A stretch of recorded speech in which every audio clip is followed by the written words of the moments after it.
दोस्तों जय मां सरस्वती, जय जवाहर। कैसे हो? आए हो? अच्छे होंगे, मस्त होंगे, स्वस्थ होंगे। दोस्तों आज की इस वीडियो हम बात करेंगे बीएचएससी काउंसलिंग प्रोसेस को लेकर। देखो, अगर आपने अभी तक काउंसलिंग नहीं करवाई है तो जरूर करवा लेवे। अगर आपके 350 नंबर बन रहे हैं, चाहे किसी भी कैटेगरी में हो, करवा लेवे। ठीक है। अब हम बात करेंगे एक भाई डॉक्यूमेंट कौन कौन से लगने वाले हैं यहाँ पर। तो देखो, यहाँ पर दो प्रकार के डॉक्यूमेंट आपके लगने वाले। ये अभी तैयार कर ले, अगर ये नहीं होंगे तो हो सकता है कुछ प्रॉब्लम कैंसिल होता ही नहीं होता, इसके बारे में बात करेंगे। तो देखो कौन कौन से आपके काउंसलिंग के डॉक्यूमेंट लगने वाले हैं। ठीक है। काउंसलिंग के लिए क्या क्या डॉक्यूमेंट लगने वाले हैं, इसके साथ बात करें रिपोर्टिंग के लिए क्या क्या डॉक्यूमेंट लगने वाले हैं, एंड यहाँ पर टीसी जरूरी है या नहीं है, और एडमिशन कैंसिल कब हो सकता है, क्या डॉक्यूमेंट की वजह से हो सकता है या फिर नहीं। तो देखो यहाँ पर मैंने आपके काउंसलिंग जो अपलोड करेंगे वो डॉक्यूमेंट, प्लस जो आपके रिपोर्टिंग के टाइम चाहिए वो डॉक्यूमेंट मैंने यहाँ पर, मैंने जब 2024 में मैंने क्या है कि रिपोर्टिंग करवाई थी, मैंने काउंसलिंग की थी, जब मैंने डॉक्यूमेंट लगाए थे वो सारे में मैंने क्या है कि लिस्ट बना रखी है।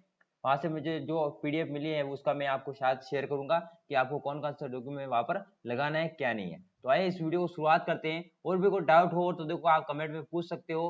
अपना चैनल पूरा बीएचएससी वालों को समर्पित है। मेरा बीएचएससी 2024 के अंदर कंप्लीट हो चुका है। ठीक है। तो आगे मैं आपको गाइड करता रहूंगा कि फर्स्ट ईयर में क्या करना है, डोनेशन क्या होता है, आपका एडमिशन फर्स्ट ईयर में क्या करना है, सेकेंड ईयर में क्या करना है, वगैरह वगैरह सब कुछ हम आपको देखो बताते रहेंगे टाइम आने पर। ठीक है। इंटर्नशिप वगैरह। तो आप चैनल को सब्सक्राइब कर ले। बिल्कुल कोई गलत जानकारी नहीं देता हूँ, अपने व्यूज के चक्कर में ऐसे क्लिक बेट थंबनेल नहीं बनाता हूँ, जो है वो सच डालता हूँ। वैसे आप पूरा चैनल आप विजिट करके देख सकते हो। नंबर वन, देखो सबसे पहले बात कर लेते हैं। अब देखो आज आपकी साइट में आज आपकी लास्ट डेट है काउंसलिंग की। ठीक है। आज 23 तारीख लास्ट डेट है। उसके बाद देखो यहाँ पर क्या होगा कि जो 26 है उस दिन आपकी फर्स्ट लिस्ट आएगी, 26 को फर्स्ट लिस्ट आएगी। तो उसके बाद आपको क्या क्या प्रक्रिया रहने वाली है। तो देखो जैसे आपकी फर्स्ट लिस्ट आएगी, अगर उसमें आपका नंबर आ जाता है तो ये डॉक्यूमेंट आपको अपलोड करने होंगे। ठीक है। अब इसके संबंध जितने भी डाउट क्लियर कर लेते हैं। तो इसमें देखिए सबसे पहले आपको क्या है, 10वीं और 12वीं की मार्कशीट लगेगी, एंड स्व हस्ताक्षरित स्व घोषणा पत्र। ठीक है। जो इसी पीडीएफ के नीचे बना हुआ है वो घोषणा पत्र आपको क्या है कि हाथ से लिख कर या फिर प्रिंट आउट निकाल के आपको अपलोड करना होगा। हालांकि वो जैसे प्रक्रिया शुरू होगी डॉक्यूमेंट अपलोड की, वो मैं आपको बता दूंगा। फिर आपके स्वयं की नवीनतम फोटो चाहिए। ठीक है। जो आप डायरेक्ट लाइव भी खींच सकते हो। उसके बाद एक कैटेगरी सर्टिफिकेट। अब देखो ST, SC, OBC, MBC, EWS, अगर कोई एससी एसटी है तो इनके लिए देखो मूल निवास। ठीक है। मूल निवास प्लस जाति दोनों कंपलसरी है। ओबीसी के लिए भी कंपलसरी है। सिर्फ जो जनरल वाला है, कोई जनरल वाला, ठीक है, उसके लिए कोई यहाँ पर जाति लगने वाला नहीं, मूल निवास उसके लगेगा, जाति नहीं लगेगा। ठीक है। जनरल वालों के, बाकी सभी की जाति मूल लगेगा।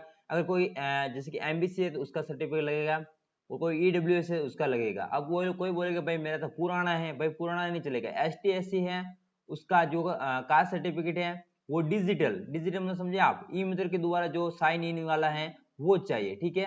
हालांकि आपने ये पहले से बना हुआ होगा तभी आपने फॉर्म भरा होगा, ये सभी के पास है। ठीक है। क्योंकि वहां पर टोकन नंबर वगैरह डालने पड़ते हैं, वे आगे आपके लाइफ टाइम काम आएंगे। ठीक है। और बात करके इस ईडब्ल्यूएस से नहीं है तो बनवा लेवे, किसी के 6 साल पुराना है तो बनवा लेवे। हालांकि फॉर्म भरते समय आपने लगा लिया, कोई दिक्कत वाली बात नहीं, डॉक्यूमेंट आपके पास अवेलेबल होंगे। अब देखो सब कैटेगरी में वो कोई दिव्यांग है, ठीक है, कोई डिवोर्स है, कोई विधवा है, कोई विकलांग है, या फिर कोई डिफेंस एकेडमी वगैरह वगैरह इसमें से है, तो वो डॉक्यूमेंट तैयार रखे अपना। ठीक है। उसके बाद क्या है कि मूल निवास प्रमाण पत्र या फिर विशेष कोई मूल निवास है जैसे कि टीएसपी वाले वगैरह वगैरह, तो वो आप सब कुछ अपना तैयार रखे।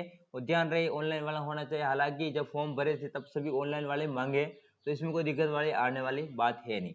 अब हम बात कर लेते हैं कि जो ये हो जाएगा, एंड उसके अपलोड करने के बाद क्या करना पड़ेगा। देखो सबसे पहले आपको 13,555 क्या है कि यहाँ पर फीस कटेगी। उसके बाद ये अपलोड का ऑप्शन आएगा। जैसे आप अपलोड करोगे, आपका जो अपलोडिंग का जो प्रोसेस है, काउंसलिंग जो क्या है कि रिपोर्टिंग का जो प्रोसेस है ऑनलाइन वाला वो कंप्लीट हो जाएगा। एंड उसके बाद आपको जाना पड़ेगा कॉलेज में। ठीक है। ऑफलाइन में जाना पड़ेगा। और ये डॉक्यूमेंट आपके लगने वाले हैं, ये देख सकते हो।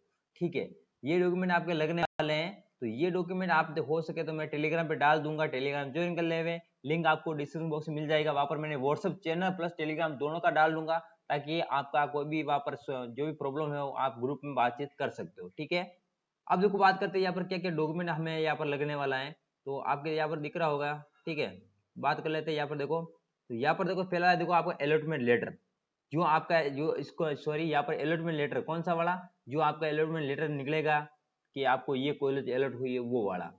10वीं की मार्कशीट, 12वीं की मार्कशीट, फीस दोनों की प्रतिलिपि 3,000 जो आपने काउंसलिंग की थी वो, और 13,500 जो आप करोगे कॉलेज मिलने के बाद वो, दोनों की फीस चाहिए। अब 3,000 वाले हम जो प्रिंट आउट निकाला था हमने, कौन सा वाला, जो हमने काउंसलिंग की थी, जो प्रिंट आउट निकाला था उसमें से इंक्लूड है, ठीक है। इसके कोई अलग से यहाँ पर क्या है कि इसका प्रिंट आउट नहीं निकलेगा आपका। तो जो आपने काउंसलिंग की थी उसमें यहाँ पर 3,000 लिखा हुआ है, डन है, वहाँ पर ट्रांजेक्शन आईडी भी है, वो हमें लिखनी पड़ेगी कॉलेज में जाके, वहां से फॉर्म भरेंगे तब, वो मैं बता दूंगा, टेंशन ना लेना आप, ठीक है। और जाति प्रमाण पत्र, मूल निवास, 3 पासपोर्ट साइज फोटो लगेंगे। अब हो सकता है किसी कॉलेज में 1 ले, किसी में 2 ले, वो कॉलेज पे डिपेंड कर, लेकिन ये डॉक्यूमेंट आपको तैयार रखना है। उसके बाद देखो टीसी, चरित्र प्रमाण पत्र, माइग्रेशन, कोई जनरल कैटेगरी ईडब्ल्यू से अगर है तो वो सिलेक्शन हुआ है तो वो लगाना है। किसके जिस कैटेगरी में आपको महाविद्यालय आवंटित हुआ है उस कैटेगरी का आपका प्रमाण पत्र लगेगा। और पढ़ाई के दौरान अगर किसी का गैप रहा है तो गैप सर्टिफिकेट बनाना होगा, और 50 रुपए का स्टाम्प या फिर नोटरी, ठीक है, ये आपको लेना पड़ेगा। उसके बाद या फिर किसी देखो महाविद्यालय द्वारा किया गया शपथ पत्र के प्रारूप को 50 रुपए के स्टाम्प पर नोटरी के साथ, यानी कि ये 13 नंबर का डॉक्यूमेंट है वो आपके अपने कॉलेज से एक देंगे शपथ पत्र, उस पर आपको नोटरी करवानी होगी। एंड लास्ट में ये हस्तलिखित स्व घोषणा पत्र आपको करवाने होंगे। देखो समझ डॉक्यूमेंट की 2 प्रति बनानी है कि 2 सेट बनाने हैं, 2 कॉपी, ठीक है। आधार कार्ड है तो आधार कार्ड की 2 कॉपी, 10वीं 12वीं की सभी दोनों की 2 कॉपी बनानी है, 2 सेट बनाने, एक सेट वहां पर जमा होगा, एक सेट वो अलग से रखेंगे, ठीक है। और सबको क्या करना है, प्रतिलिपि बना के दोनों की अलग अलग फाइलें बनानी, मतलब एक फाइल डॉक्यूमेंट फाइल मिलेगी बाजार से वो बनानी और वहां पर जमा करवा देनी है।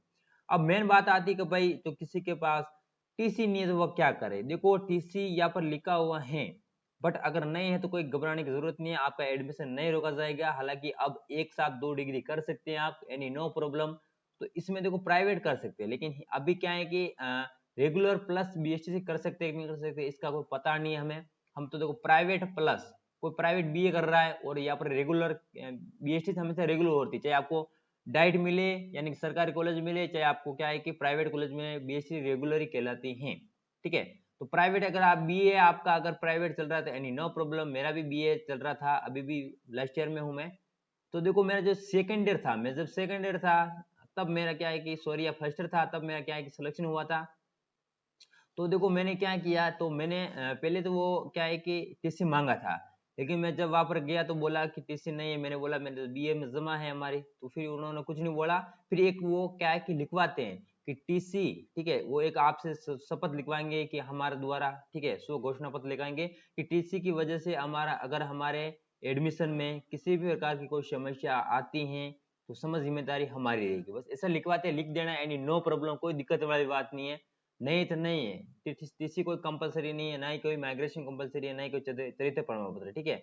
नवा ये कोई कंपलसरी नहीं है। आज तक तो हमने जमा नहीं करवाए हैं, हमारी डिग्री भी कंप्लीट हो चुकी है, सब कुछ हो चुका है, लेकिन जमा नहीं करवाई। अब क्या पता वो आपको फोर्स करे नहीं करे, अगर फोर्स कर लेवे तो आप जहाँ पढ़ रहे हो जहाँ से वहां से मंगा सकते हो, लेकिन मेरे हिसाब से ऐसी कोई दिक्कत आने वाली नहीं है, मान जाएंगे। जो कंपलसरी डॉक्यूमेंट वही है, अलॉटमेंट लेटर, 10वीं 12वीं की मार्कशीट, ठीक है। या फिर आप बोल देना कि बाद में जमा करवा दूंगा वहां से लाके, कहनी नो प्रॉब्लम, कोई दिक्कत नहीं, कहने का मतलब इससे आपका एडमिशन नहीं रुकेगा।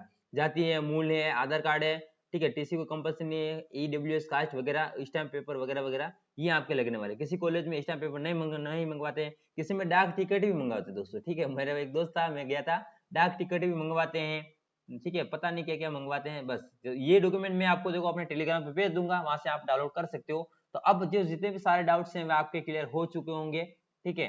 तो मिलते हैं नेक्स्ट वीडियो में, और भी कोई डाउट हो तो कमेंट में छाप देना ताकि मैं नेक्स्ट वीडियो में उन डाउट को आपके क्लियर कर सकूं। मिलते हैं नेक्स्ट वीडियो में, तब तक के लिए दोस्तों जय हिंद जय जवाहर।